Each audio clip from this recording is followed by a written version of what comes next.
வணக்கம். நீங்கள் இணைந்திருப்பது வசந்தம் தொலைக்காட்சியின் இரவு நேர பிரதான செய்திகளோடு. உங்களோடு இணைந்திருக்கும் நாம் அப்துல் மஜீத் ஜசீம், கிறிஸ்டினா செல்வராஜ். இன்றைய விரிவான செய்திகளுக்கு செல்வதற்கு முன்னர் முதலில் தலைப்புச் செய்திகள்.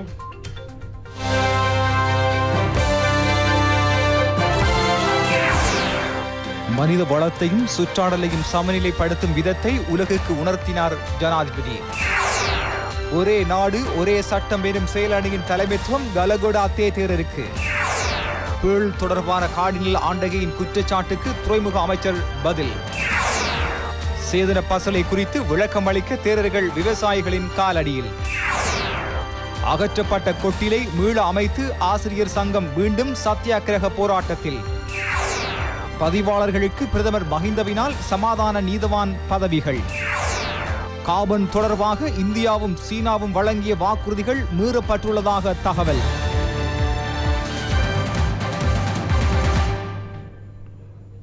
மாநில தேவைகளுடன் சுற்றுப்புறச் சூழலை நடுநிலையாக பேணுவதன் முக்கியத்துவத்தை இலங்கை நன்கு புரிந்து கொண்டுள்ளதாக ஜனாதிபதி கோட்டாபய ராஜபக்ஷ வலியுறுத்தியுள்ளார்.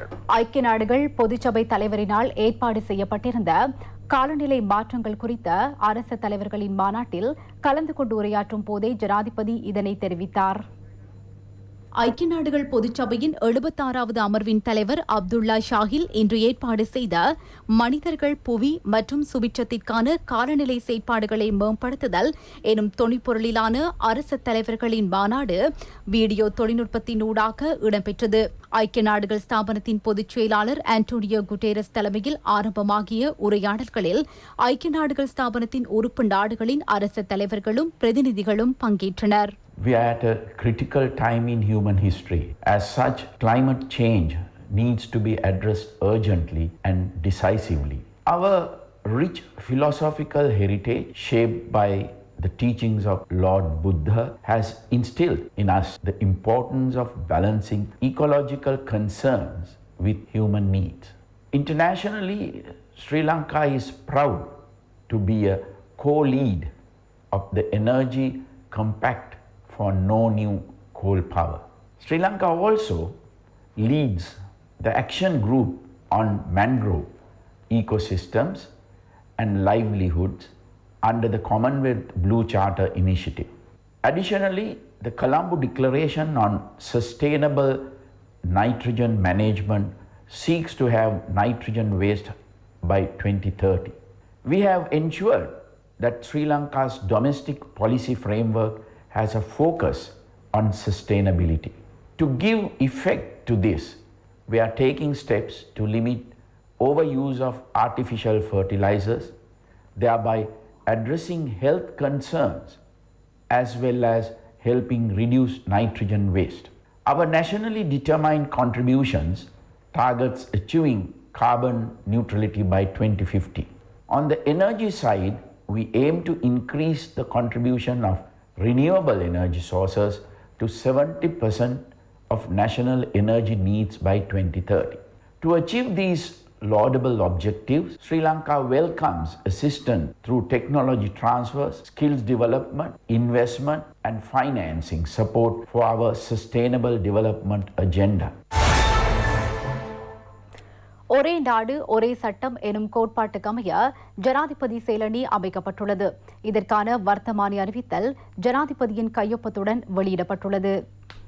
ஒரே நாடு ஒரே சட்டம் எனும் கோட்பாட்டில் ஜனாதிபதி செயலணியின் தலைவராக சங்கைக்குரிய கலகுடாத்தை ஞானசார தேரர் நியமிக்கப்பட்டுள்ளார். அதன் செயலாளராக ஜனாதிபதியின் சிரேஷ்ட பிரதி செயலாளர் ஜீவந்தி சேனாநாயக்க நியமிக்கப்பட்டுள்ளார்.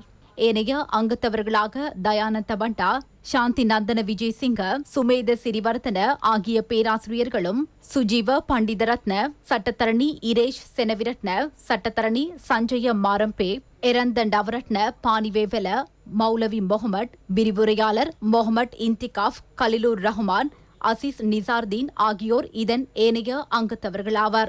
இலங்கையில் ஒரே நாடு ஒரே சட்டத்தை முன்னெடுப்பது தொடர்பாக ஆராய்ந்து அதற்கான சட்டமூலம் ஒன்றை தயாரிக்கும் பொறுப்பு இந்த செயலணியிடம் ஒப்படைக்கப்படும். குழு மாதம் ஒருமுறை ஜனாதிபதியிடம் அறிக்கையை சமர்ப்பிக்க வேண்டும். இறுதி அறிக்கை எதிர்வரும் பிப்ரவரி மாதம் 28ஆம் தேதி அல்லது அதற்கு முன்னர் சமர்ப்பிக்கப்படும் என வர்த்தமானியில் குறிப்பிடப்பட்டுள்ளது. எக்ஸ்பிரஸ் பேர்ல் கப்பலில் ஏற்பட்ட தீ விபத்தினால் கூடுதலான பாதிப்பு ஏற்பட்ட சரக்கு கரையோரத்தை தூய்மைப்படுத்தும் நடவடிக்கைகளை கண்டறிய அதை மேற்றாணியார் மெல்கம் கார்டினல் ரஞ்சித் ஆண்டகை நடவடிக்கை எடுத்துள்ளார். இக்கப்பல் தொடர்பாக உரிய நடவடிக்கை எடுக்க தவறியுள்ளதாகவும் குற்றம் சாட்டப்பட்டது. இக்குற்றச்சாட்டுக்கு பதிலளித்த அமைச்சர் ரோஹித அபேகுணவர்தன குறித்த கப்பல் அடுத்த சில மாதங்களுக்குள் எமது கடல் எல்லையிலிருந்து நிச்சயம் அகற்றப்படும் என தெரிவித்தார்.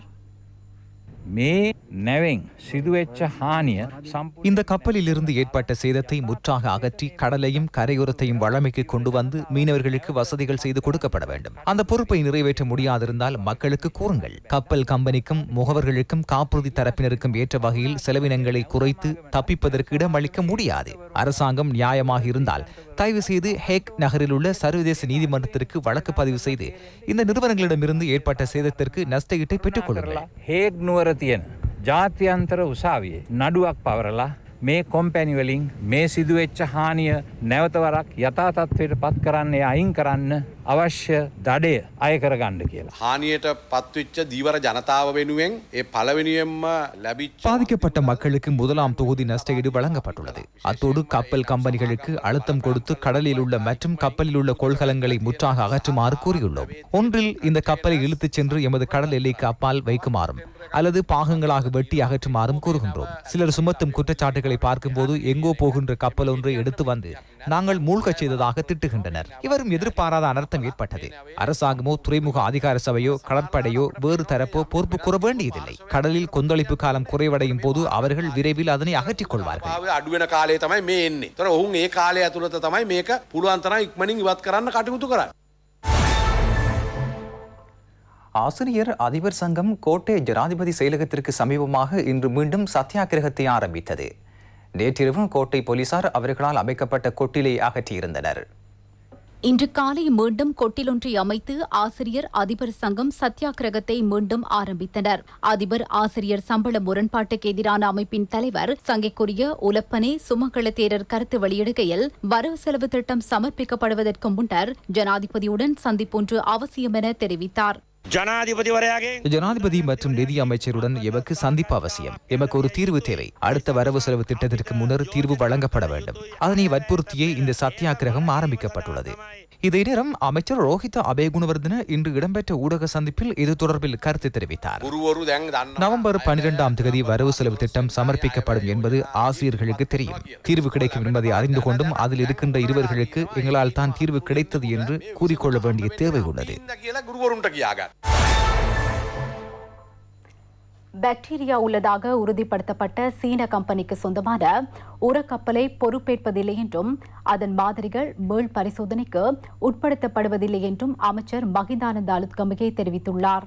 இதே நேரம் பெரும்போகத்தில் எச்சரிக்கை ஆரம்பிக்கப்பட்டுள்ளமையினால் அதற்கு தேவையான உரத்தை எதிர்வரும் 15ஆம் தேதிக்கு முன்னர் பெற்றுக் கொடுக்க நடவடிக்கை எடுக்கப்படும் என இன்று இடம்பெற்ற ஊடக சந்திப்பில் அமைச்சர் தெரிவித்தார். இம்முறை 8 லட்சம் ஹெக்டேரில் எச்சரிக்கை மேற்கொள்ள திட்டமிடப்பட்டுள்ளது. இதில் 2400 ஹெக்டேரில் விவசாய நடவடிக்கைகள் ஆரம்பிக்கப்பட்டுள்ளதாக விவசாய அமைச்சு தெரிவிக்கின்றது. அம்பாறை, திருகோணமலை, மட்டக்களப்பு ஆகிய மாவட்டங்களில் விவசாய நடவடிக்கைகள் ஆரம்பிக்கப்பட்டுள்ளதாகவும் அனுராதபுரம், பொலனறுவை, குருநாகல் ஆகிய மாவட்டங்களில் எதிர்வரும் 15ஆம் தேதி விவசாய செய்கைகளை ஆரம்பிப்பதற்கு அமைச்சு எதிர்பார்த்துள்ளது. இம்முறை விவசாயிகளுக்கு விவசாயத்திற்கான 4 வகையான உரம் வழங்கப்படும். கார்பன் காம்போஸ்ட், திரவ உரம், நைட்ரஜன் உரம், பொட்டாசியம் உரம் ஆகியன வழங்கப்படும். உரம் இல்லை என கூறி விவசாயிகளை வீதியில் இறக்கினார்கள். பின்னர் உரத்தை இறக்குமதி செய்யும் போது அதில் பாக்டீரியா என்றார்கள். அதனை நிறுத்தினால் அதற்கு பணம் செலுத்தப் போவதாக கூறுகின்றனர். இந்தியாவிலிருந்து இறக்குமதி செய்த போது செய்த விதம் தவறு என்கிறார்கள். தரமானவை இறக்குமதி செய்யப்பட்ட போது உற்பத்தி குறைவு என்று கூறுகிறார்கள். அதற்கான பொறுப்பை அரசாங்கம் ஏற்கும் போது நஷ்டஈடு கூறுகிறார்கள். அரசாங்கம் நஷ்டஈடு வழங்கும் போது அதற்கு பணம் இருக்கின்றதா என கூறுகிறார்கள். மீண்டும் ரசாயன உர இறக்குமதிக்கு அவர்கள் அடித்தளமிடுகின்றனர். கொழும்பு துறைமுகத்திற்கு அப்பால் கடலில் நங்கூரமிடப்பட்டுள்ள நிராகரிக்கப்பட்ட உரக்கப்பல் தொடர்பாகவும் அமைச்சர் கருத்து வெளியிட்டார்.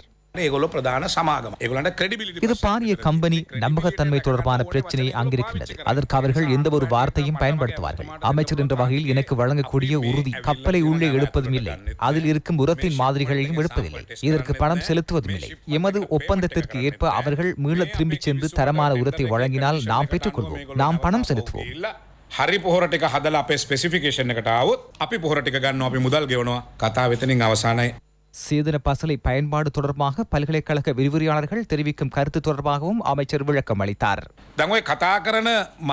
பேசுகின்ற பேராசிரியர்கள் பற்றி எதனையும் கூற நான் விரும்பவில்லை. சுற்றாடல் மீது பற்று வைத்து பேசுவோருடன் நாம் இருக்கின்றோம். அதில் மாற்றமில்லை. கணக்காய்வாளர் நாயகம் அறிக்கைகளை மாற்றியதாக கூறியிருந்தோர் அப்போது இந்த பேராசிரியர்கள் எங்கிருந்தார்கள்? இந்த நாட்டின் உரத்தின் தரத்தை மாற்றி வழங்கும் போது இதை பேசுகின்றவர்கள் எங்கிருந்தார்கள்? நச்சு உரம் வரும்போது சிறந்தது என்றும் மோசமான உரம் வரும்போது நல்லது என்றும் கூறுகின்றனர். இந்த விஞ்ஞானம் எனக்கு புரியவில்லை. விவசாயிகளின் பிரச்சனைகள் தொடர்பாக கண்டறிய மகா சங்கத்தினர் விவசாய நிலங்களுக்கே சென்றனர். குளியாப்பிட்டிய பகுதியில் சேதன பசலையை பயன்படுத்தி விவசாயத்தை மேற்கொள்ளும் விவசாயிகள் எதிர்நோக்கும் பிரச்சினைகளை நேரடியாக ஜனாதிபதி கோட்டாபய ராஜபக்ஷவிடம் முன்வைக்கும் நோக்கில் சங்கைக்குரிய இத்தேகந்த சத்தாதீச தேரர் உள்ளிட்ட தேரர்கள் விவசாய நிலங்களை பார்வையிடச் சென்றனர். விவசாயிகள் எதிர்நோக்கும் பிரச்சினைகள் தொடர்பாக தேரர்களுடன் கலந்துரையாடினர். தாம் இதுவரை மேற்கொண்ட சேதன பசலையினால் சிறந்த விளைச்சல் கிடைத்துள்ளதாக விவசாயிகள் அங்கு தெரிவித்தனர். எனினும் சில அதிகாரிகள் இதற்கு எந்தவித ஆதரவையும் வழங்குவதில்லை என விவசாயிகள் சுட்டிக்காட்டினர். ரசாயன பதார்த்தங்களை பயன்படுத்துமாறே பல விவசாய ஆலோசகர்கள் தமக்கு ஆலோசனை வழங்குவதாகவும் அவர்கள் தெரிவித்தனர். பதிவாளர் பதவியுடன் சமாதான நீதவான் பதவிகளை வழங்குமாறு பிரதமர் மஹிந்த ராஜபக்ஷ அரசு சபை உள்ளூராட்சி மாகாண சபைகள் அமைச்சின் செயலாளருக்கு பணிப்புரை வழங்கியுள்ளார். நாடளாவிய ரீதியில் பிறப்பு, இறப்பு மற்றும் விவாக பதிவாளர் சங்கத்தின் உறுப்பினர்களுடனான சந்திப்பு அலரி மாளிகையில் இடம்பெற்ற போதே பிரதமர் அமைச்சின் செயலாளர் ஜே ரத்னசிறிக்கு இந்த பணிப்புரையை வழங்கியுள்ளார். பதிவாளர்களின் தொழில் பிரச்சினைகள் தொடர்பாக சங்கத்தின் தலைவர் துஷ்மந்த கருணாநாயக்க விளக்கம் அளித்தார். சம்பளமின்றி கொடுப்பனவுகளை பெறும் பதிவாளர்கள் தொழிலை சேவையாக கொண்டு ஈடுபட்டு வருவதாகவும் தமது தொழிலை முன்னெடுத்து செல்வதற்கு சமாதான நீதவான் பதவிகள் இல்லாமை ஒரு பிரச்சினையாகும் என்றும் அவர் தெரிவித்தார். பதிவாளர்களுக்கு பொருத்தமான காப்புறுதி முறை தொடர்பாகவும் கண்டறியுமாறு பிரதமர் ஆலோசனை வழங்கினார். பிறப்பு, இறப்பு சான்றிதழை பதிவு செய்யும் போது தற்போது வழங்கப்படும் 75 ரூபாய் கொடுப்பனவை 150 ரூபாவாக அதிகரிக்குமாறும், சேவையை பூர்த்தி செய்யும் போது 5 லட்சம் ரூபாய் பணிக்கொடை கொடுப்பனவை வழங்கும் யோசனையை இம்முறை வரவு செலவு திட்டத்தில் உள்ளடக்குமாறும் பிரதமர் ஆலோசனை வழங்கினார்.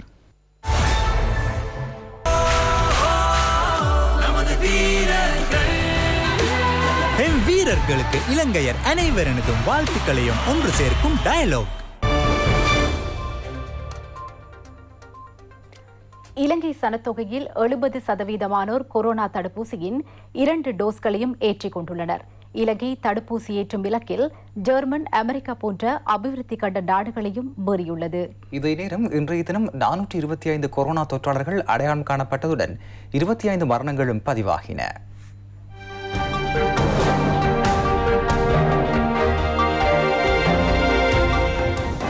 இதுவரை ஏதேனும் ஒரு தடுப்பூசியின் முதலாவது டோஸை 1,50,51,354 பேரும், அதன் இரண்டாவது டோஸை 1,32,10,141 பேரும் பெற்றுள்ளனர். நேற்றைய தினத்தில் மாத்திரம் 1,48,813 பேருக்கு தடுப்பூசிகள் வழங்கப்பட்டன. சனத்தொகையில் 70% தடுப்பூசியின் 2 டோஸ்களையும் பெற்றுள்ளதாக அவர் வேர்ல்டின் டேட்டா இணையதளம் தெரிவிக்கின்றது. America, German, Thailand, India, Pakistan போன்ற நாடுகளை விட இலங்கை சிறந்த மட்டத்தில் காணப்படுகின்றது. தடுப்பூசி பெற தகுதியான பலர் இன்னும் தடுப்பூசி ஏற்றாமல் உள்ளனர். அவர்கள் அனைவரும் தடுப்பூசியை பெற்றுக்கொண்டால் கூடுதலானோருக்கு தடுப்பூசியை ஏற்ற முடியும். இதனூடாக நோய் பரவுவதை கணிசமாக குறைக்கலாம். நோய் எதிர்ப்பு சக்தி இதனூடாக அதிகரிக்கின்றது. இதனூடாக வைரஸ் பரவுவதை கட்டுப்படுத்தி மரணங்களை குறைக்கலாம். உடம்பில் உற்பத்தியாகும் வைரஸின் அளவும் கட்டுப்படுத்தப்படுகின்றது. வெளியேற்றப்படும் வைரஸின் அளவும் கட்டுப்படுத்தப்படும். இதனூடாக நோய் பரவுவதை தடுக்க முடியும்.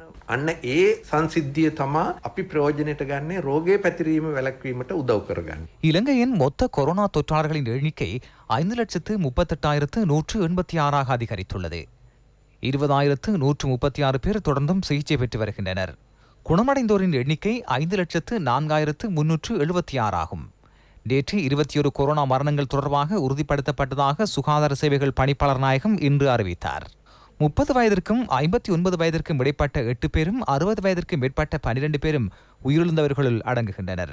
இதன் அடிப்படையில் கொரோனா மரண எண்ணிக்கை 13,674 அதிகரித்துள்ளது. வெளிநாடுகளில் இருந்து வருகை தருவது தொடர்பாக சீர்திருத்தப்பட்ட சுகாதார வழிகாட்டல்கள் குறித்து இன்று இடம்பெற்ற ஊடக சந்திப்பில் கருத்து வெளியிடப்பட்டது.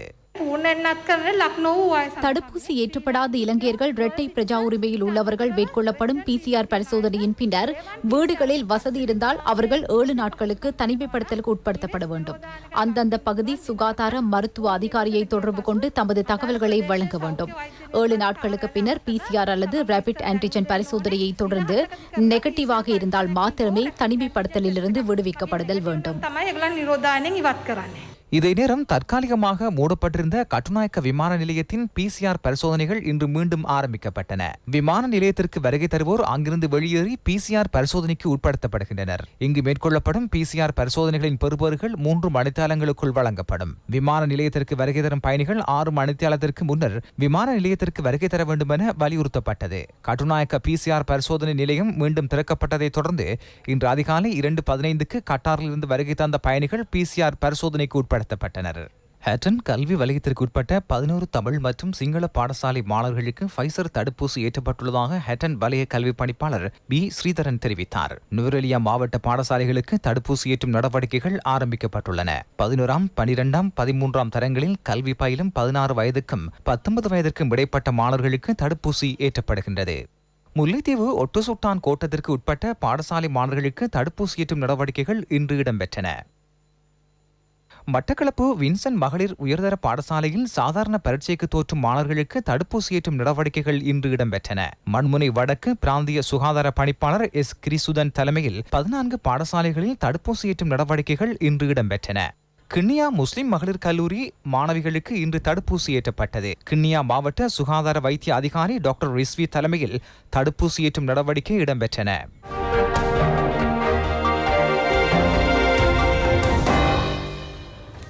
முன்னாள் பாதுகாப்பு செயலாளர் ஹேமஸ்ரீ பெர்னாண்டோ, முன்னாள் போலீஸ் மாதிபர் பூஜித் ஜெயசுந்தர ஆகியோருக்கு எதிராக கொழும்பு மேஜிஸ்ட்ரேட் நீதிமன்றத்தில் இடம்பெற்ற வழக்கு விசாரணை நிறைவடைந்துள்ளது. அவர்களுக்கு எதிராக 3 அடங்கிய மேல் நீதிமன்றத்தில் வழக்கு தாக்கல் செய்யப்பட்டுள்ளது.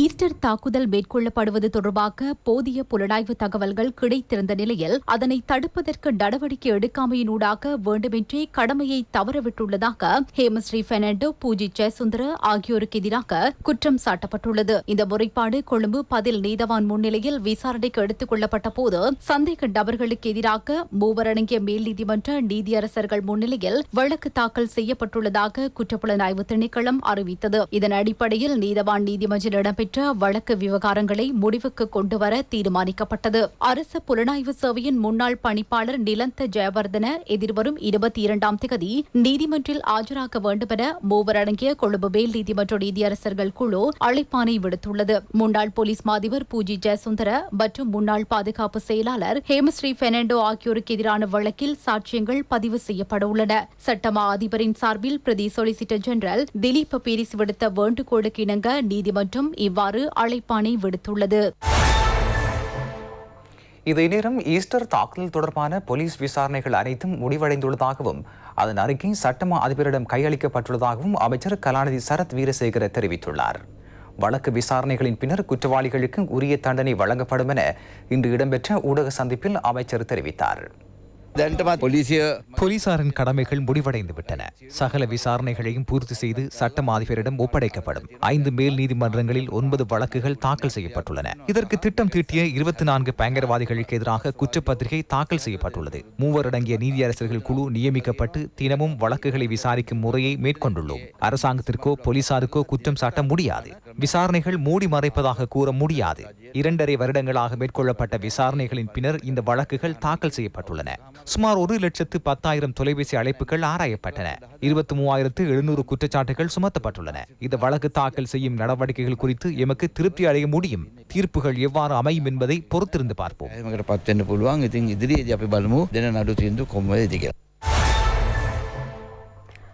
முல்லேரியா மேகாவத்த பகுதியில் நபர் ஒருவரை சுட்டுக் கொண்ட சம்பவம் தொடர்பான முக்கிய சந்தேக நபர் குறித்த தகவல்களை வழங்குவோருக்கு 25 லட்சம் ரூபாய் சன்மானம் வழங்கப்படும் என போலீசார் தெரிவிக்கின்றனர்.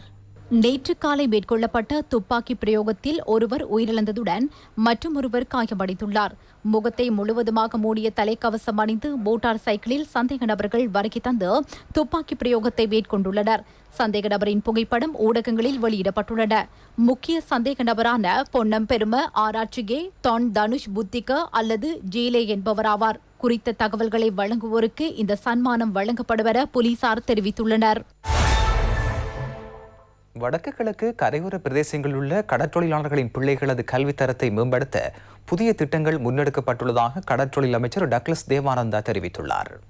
இந்த வடக்கு கிழக்கில் இருக்கிற கரையோர மாவட்டங்கள் பிரதேச செயலகங்களில் இருக்கின்ற எங்களுடைய கடற்தொழிலாளர்களுடைய பிள்ளைகளுடைய கல்வித்தரத்தை உயர்த்துறதுக்கான திட்டங்கள் ஒன்றை நாங்கள் முன்னெடுத்து வரோம். தை மாசத்துல இருந்து இங்கால பக்கத்திலையும் நாங்கள் அதை முன்னெடுக்கலாம். அது உங்களுடைய பங்களிப்பு ஒத்துழைப்பு அவசியம்.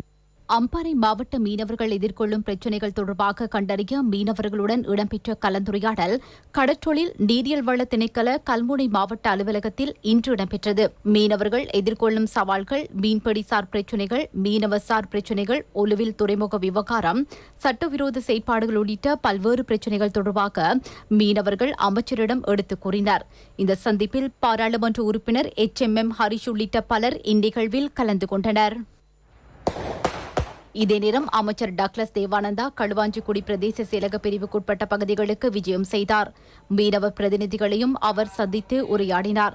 கடற்றொழிலில் ஈடுபடும் மீனவர்களின் நலன் கருதி மட்டு மாவட்டத்தில் சிறிய படகுகள் தரித்து நிற்கக்கூடிய துறைமுகங்கள் அமைக்கப்படும் என அமைச்சர் அங்கு தெரிவித்தார். பெரிய கல்லாறு ஸ்ரீ சர்வார்த்த சித்தி விநாயகர் ஆலயத்திற்கு சென்ற அமைச்சர் அங்கு வழிபாடுகளிலும் கலந்து கொண்டார். மனித வாழ்க்கை என்பது ஒரு அரிய பொக்கிஷம் என சமயங்கள் வலியுறுத்துகின்றன. அந்த வாழ்க்கையை ஆரோக்கியமுள்ளதாக அமைத்துக் கொள்வது மற்றும் ஒரு சவாலாக காணப்படுகின்றது. யாருடைய தவறினாலோ சிறுநீரக நோயினால் மோசமாக பாதிக்கப்பட்ட பல்லாயிரக்கணக்கானோர் எம்மத்தியில் உள்ளனர். எதிர்கால சந்ததியினரையாவது இந்த கொடிய நோயிலிருந்து மீட்பதற்கு எதனையினும் செய்ய வேண்டியிருந்தால் ஒரு வினாடி கூட தாமதிக்கக்கூடாது. ரஜரட்ட பகுதி விவசாயிகளுள் ஏராளமானோர் இந்த துரதிர்ஷ்டவசமான சிறுநீரக நோய்க்கு ஆளாகியுள்ளனர். இந்த துரதிர்ஷ்டவசமான சம்பவத்திற்கு முகம் கொடுத்த ஒரே குடும்பத்தைச் சேர்ந்த 2 சகோதரர்கள் தொடர்பாக இங்குராங்கொட பகுதியிலிருந்து அறிய முடிகின்றது. தனது வயோதிப தாய் மற்றும் குடும்ப உறுப்பினர்கள் 6 பேரை வாழ வைக்கும் இவ்விரு சகோதரர்களும் இன்று கவலைக்கிடமான நிலையில் காணப்படுகின்றனர்.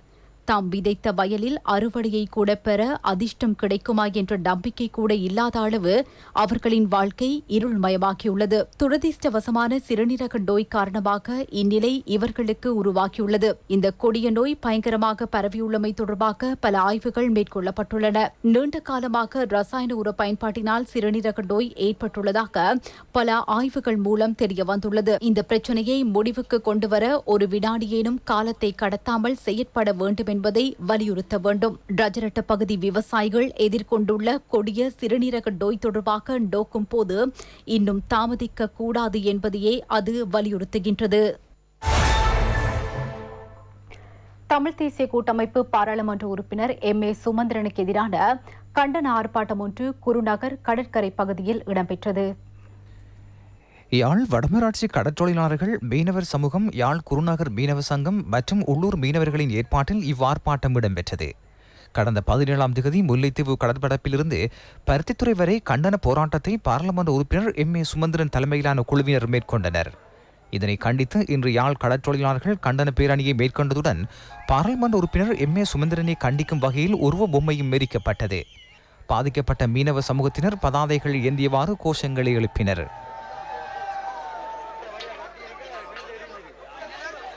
இன்றைக்கு எங்களுக்கு ஒரு பச்சோண்டி ஒன்று முளைத்திருக்கிறது. சுமத்திரன்ங்கிற ஒரு பச்சோண்டி ஒன்று அவர் அன்றைக்கு.